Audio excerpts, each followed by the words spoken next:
Cześć, siemanko ziomeczki, witam was bardzo serdecznie w kolejnym odcinku informacyjnym. Jest to dzisiaj odcinek bardzo ważny, bardzo kluczowy. Wiele osób pewnie zainteresuje się tym tematem i tym odcinkiem, ponieważ wchodzi nowy dungeon. Jedni myśleli, spekulowali, że będzie to kolejny dodatek, kolejna mapa, drudzy spekulowali, że będzie to dołożenie dungeonu na jakiejś innej mapie, albo już na istniejącej krainie. I ci drudzy właśnie trafili. Dostaniemy ekspedycję do Jeziora Lodowego. Jest to jakby dodatek do empiryjskiej kuźni. W empiryjskiej kuźni, jak wiecie, mamy lawę, ogień, coś w tym rodzaju. Tutaj mamy lód, czyli takie jakby przeciwieństwo tego ognia. Nie do końca wiemy, jak to będzie zrobione. Mamy tutaj mieć zastosowane nowe mechaniki. Ja w tym czasie przenoszę was do spoilerów, które dostaliśmy od twórców New Worlda i lecę z tematem, także bang. Zaczynając od samego początku, witajcie podróżnicy. Jezioro Karowe to nowa ekspedycja osadzona w wielkiej wyrwie, dostępna od poziomu 65. Od razu wam wspomnę, że jeżeli nie macie dodatku Rise of the Angry Earths, no niestety nie weźmiecie udziału w tej ekspedycji. Możemy się teraz już spodziewać, że wszystkie kolejne dodatki, które będą wychodziły, będą podpięte pod Rise of the Angry Earths. Możemy zadać pytanie, czy jest to fajne, czy jest to fair. Dodajemy nowego danga na starej mapie i musimy mieć Rise of the Angry Earths. Według mnie, jako osoby, która potrafi spojrzeć na tą sprawę z boku, wydaje mi się, że jest to trochę nieczyste zagranie ze strony New Worlda i jego twórców. Ale co poczniem, myśmy tylko są playersi, tak? Więc niestety nie mamy zbytnio na to wpływu. Wydaje mi się tutaj apel do twórców, żeby nie robić takich smutnych zabiegów, bo pewnie w tym dangu będzie leciał jakiś item, bądź będą leciały jakieś itemy, które wielu osobom przydadzą się do seta, więc po prostu nie róbmy tak. Tym bardziej na starej mapie. Jeszcze ten nowy dodatek i ten nowy dang rozumiem, bo to jest na nowej mapie, ale dodawać danga na starą mapę i wymagać, żeby trzeba było mieć do niego DLC. Delikatny klaps na czółko od strony twórców. Dobrze. Świat gry. Mamy tutaj oczywiście kompleks przedpotopowy. Za empiryjską kuźnią opanował pierwotną magię przechodzącą z zewnątrz pradawnej piramidy. Można tutaj się spodziewać, że jest to jakieś powiązanie z Ennedą. Nie jestem pewien, mogę tylko domniemywać. Jeżeli pozostawimy go samemu sobie, jego moc rozrośnie się w sposób niekontrolowany, więc musicie działać szybko, by powstrzymać ten apokaliptyczny zamach na władzę. Na szczęście nasza przyjaciółka Shailene znalazła inną drogę do kompleksu i z powrotem do kuźni, ale łatwo nie będzie. Ogólnie twórcy zastosowali tutaj jakiś dźwięk i mają pytanie do community, jak oni na to się zapatrują. Nie jesteśmy w stanie tego jakby na tą chwilę stwierdzić, zobaczymy jak dojdzie do wypuszczenia dungeona, zobaczymy co oni tam nam wymodzili. Na pewno mamy nowe mechaniki, więc tutaj jest dosyć ciekawe, o nich właśnie wam opowiem. Tylko najpierw przejdźmy do powiązań z empiryjską kuźnią. Aby wreszcie połączyć jezioro lodowcowe z empiryjską kuźnią, ponownie wykorzystałem ten sam instrument podobny do gitary, który przydał mi się, aby stworzyć kozacki klimat w trakcie finałowego fragmentu motywu zwycięstwa, kończącego wątek dowódcy Lota. To hołd złożony porażce dowódcy Mariusa, który kończy się gorzką nutą melancholii. Możemy tutaj domniemywać, że będzie tutaj trzeba zagrać jakąś piosenkę. W ogóle szkoda, że nie ma tutaj tak dokładnie informacji, czy my do tego danga będziemy wchodzili jakoś osobno, z innej strony.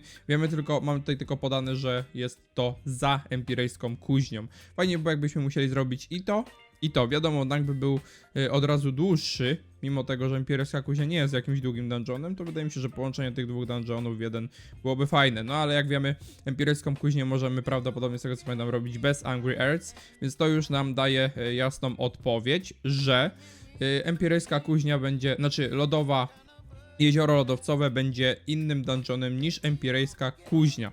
Chyba że dadzą nam klapsa w drugi policzek i połączą empiryjską kuźnię z jeziorem lodowcowym i wtedy już nie polecimy sobie empiryjskiej kuźni bez dodatku Angry Earths, więc jest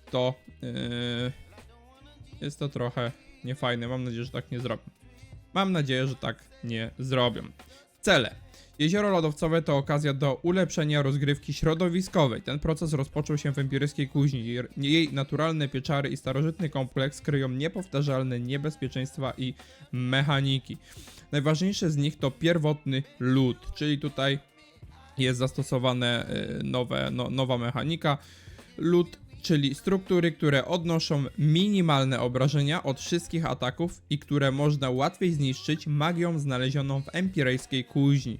Czyli będziemy musieli sobie coś tam znaleźć, żeby to łatwiej szło. Przede wszystkim jest tutaj wspomniane, jest tutaj informacja o Empirejskim Płomieniu. Umożliwia graczom dokonywanie szybkich postępów w ekspedycji, niszczenie lodowego pancerza wrogów i zadawanie większych obrażeń lodowym murom i blokom, które uniemożliwiają dalszą wędrówkę. Ja tutaj też dodam, z tego co jest wstępnych informacji wynika, że każdy potwór będzie miał tą lodową barierę, ten lodowy pancerz i z tego co to jest napisane, ten pancerz, póki go nie zbijemy, tak naprawdę nie będziemy zadawać mobom nic, więc wiadomo, że z tej całej piątki, którą sobie tam polecimy, jedna osoba będzie gdzieś tam odpowiedzialna za szukanie tego płomienia empirejskiego i używanie go na mobach, czy to na strukturach. Także warto o tym pamiętać. Wiadomo, wszyscy wejdziemy na ten dungeon zieloni i będziemy musieli rozgryźć co i jak, żeby to robić jak najefektywniej. Cechy rozgrywki. Poniższe 3 nowe mechaniki rozgrywki odróżniają jezioro lodowcowe od wcześniejszych ekspedycji. Mamy tak, Empirejski Płomień. Podstawowe mechaniki tej ekspedycji to tak zwany Empirejski Płomień, czyli premia, którą gracze mogą otrzymać za interakcję z empirejskimi piecami, czyli już wiemy, że musimy szukać pieców rozsianymi po całym obszarze ekspedycji. I teraz tak, po pierwsze, ta premia umożliwia graczom niszczenie lodowego pancerza wrogów. 2. Premia ostatecznie wygasa, jeżeli gracze nie reaktywują jej poprzez kolejną interakcję z piecem. 3. Gracze będą musieli poradzić sobie ze zdobywaniem premii i walką z wrogami. Kolejne. Zamarznięty wiatr, to już jest drugi. I lodowe szyby. Aby zablokować przejście graczom bez empirejskiego płomienia, przygotowaliśmy ściany z potężnych, zamrożonych strumieni powietrznych. Takie lodowe szyby odbierają graczom premię i zadają obrażenia. Obstałem, że to będzie tak jak na Kurhanie.